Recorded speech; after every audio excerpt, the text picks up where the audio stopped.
महाराष्ट्रातल्या सर्व जिल्ह्यातल्या कानाकोपऱ्यातील महत्त्वाच्या बातम्या प्रसारित करणारे आपले हक्काचे news channel DPA news Marathi.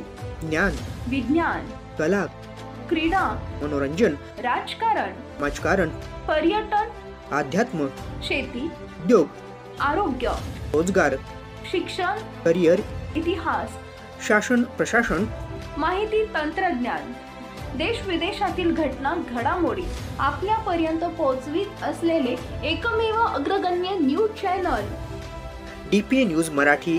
शोध सत्य बातमीचा. मी पंजाब डक हवामान अभ्यासक मुक्काम पोस्ट गुगळी धामणगाव तालुका सेलू जिल्हा परभणी. आज आहे 23 मे 2023. मी आहे हिमाचल प्रदेशमध्ये. या ठिकाणाहून मी महाराष्ट्रातल्या शेतकऱ्यांसाठी अंदाज देत आहे. महाराष्ट्रातल्या सर्व शेतकऱ्याला प्रथम आनंदाची बातमी देतो की काल 22 मेला मान्सूननं अंदमान बेटावर दस्तक दिली आणि असा खूप सक्रिय झाला. त्याच्यामुळे महाराष्ट्रासाठी खूप आनंदाची बातमी आहे. म्हणजे यावर्षी लवकर पाऊस येण्यासाठी पोषक वातावरण तयार झालंय म्हणून हा अंदाज लक्षात घ्यायचा. आज आहे 23 मे 24 आणि 25 दरम्यान महाराष्ट्रामध्ये म्हणजे सातारा, सांगली म्हणजे पश्चिम महाराष्ट्रात कोकणपट्टी भागामध्ये या 3 दिवसामध्ये पाऊस पडणार आहे म्हणून हा अंदाज लक्षात घ्यायचा. उर्वरित राज्यात मात्र तुरळक ठिकाणी पाऊस पडणार आहे, मान्सून पूर्व पाऊस पडणार आहे म्हणून हा अंदाज लक्षात घ्या. परंतु हे करत असताना सांगू इच्छितो की आता पाऊस म्हणजे पावसाळा जवळ आलाय आणि पाऊस कधी येणार आहे आणि शेतकऱ्याची सगळ्यांची आशा लागली आहे. तर मग शेतकऱ्याला सांगू इच्छितो आता मध्ये 30 आणि 31 मेला काय होणार आहे, मान्सून म्हणजे केरळमध्ये दाखल होणार आहे, म्हणजे केरळला सक्रिय होणार आहे.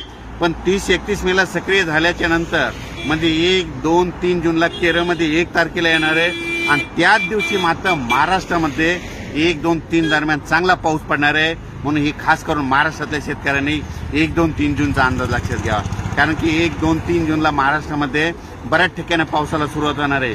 मान्सून केरळात येणार आहे 1 तारखेला, पण पाऊस मात्र महाराष्ट्रात देखील सुरू होणार आहे म्हणून हा अंदाज लक्षात घ्या. सर्व शेतकऱ्याला सांगू इच्छितो की राज्यामध्ये एकंदर परिस्थिती मान्सूनची खूप चांगली प्रगती आहे. म्हणजे मान्सून चांगला आहे. यावर्षी 8 जूनला चांगला मान्सून सगळीकडे सक्रिय होईल आणि सगळ्यांच्या पेरण्या होतील. आणि परत एक शेतकऱ्याला सांगू इच्छितो, शेतकऱ्यांना मान्सूनचा पाऊस पडल्याच्या नंतर, जूनमध्ये पाऊस पडल्याच्या नंतर जमिनीमध्ये जर एकही ओल गेली तरच तुम्ही जमिनीत पेरणीचा निर्णय घ्यावा, अन्यथा पेरणीचा निर्णय घेऊ नका. काय होतं, शेतकरी काय करतात, थोडा पाऊस पडला की गडबड करतात म्हणून हे अंदाज लक्षात घ्या. मात्र 8 जूनला मात्र मान्सून चांगला आपल्या महाराष्ट्रामध्ये सक्रिय झालेला दिसत. पोषक परिस्थिती इतकी चांगली आहे म्हणून ही अंदाज लक्षात घ्यायचा. खरं तर पाऊस लवकर येणार होता, पण अचानक काय झालं, बंगालच्या खाडीमध्ये म्हणजे आज एक चक्रीवादळ तयार झालं आणि ते बांगलादेशकडे जाणार आहे. त्याच्यामुळे थोडा रेंगाळा होणार आहे. परंतु 1 तारखेला मात्र केरळमध्ये मान्सून दाखल झाल्याच्या नंतर 1, 2, 3 जूनला महाराष्ट्रात देखील पाऊस सुरू होणार आहे म्हणून हा अंदाज लक्षात घ्यायचा. परत शेतकऱ्याला अचानक वातावरणात बदल झाला तर कोणत्या दिवशी नेमका पाऊस येणार आहे हा अंदाज दिला जाईल. थांबतो. जय हिंद, जय महाराष्ट्र.